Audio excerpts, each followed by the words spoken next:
भारत पाकिस्तान युद्धजन्य परिस्थितीनंतर आता देश सेवेसाठी पुन्हा एकदा माजी सैनिक सज्ज झालेले आहेत।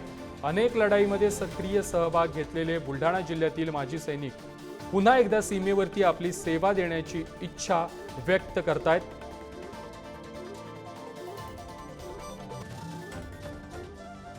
भारत आणि पाकिस्तानचा तणाव जो आहे तो आता मोठ्या प्रमाणात वाढलेला आहे। युद्धजन्य परिस्थिती निर्माण झालेली आहे आणि बुलढाणा जिल्ह्यामध्ये हे आपण जर पाहिलं तर माजी सैनिक जे आहेत हे आता याच माजी सैनिक कार्यालय परिसरामध्ये एकवटलेले आहेत। माजी सैनिक देखील यंग टीम देखील या ठिकाणी उपस्थित आहे।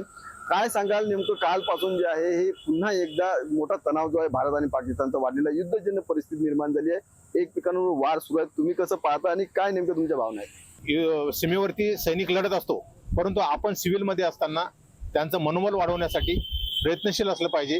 प्रत्येक क्षेत्रात जाऊन आपण त्या प्रकारचं मार्गदर्शन केलं पाहिजे आणि आपण सुद्धा एक सैनिक या नात्यानं लढाईसाठी तयार असलं पाहिजे। अशा प्रकारची भूमिका यश सिद्धी सैनिक सेवा संघ महाराष्ट्र राज्य महारेजिमेंटच्या या संघटनेच्या माध्यमातून आपण या ठिकाणी ठेवलेली आहे आणि ते आपण अविरत राबवत आहोत। 2018 मध्ये निवृत्त झालेलो आहे आणि सध्या मी अजून फिट आहे आणि कधी देशासाठी जरूरत पडेल त्यासाठी आम्ही स्वतःला हमेशा फिटच ठेवतो।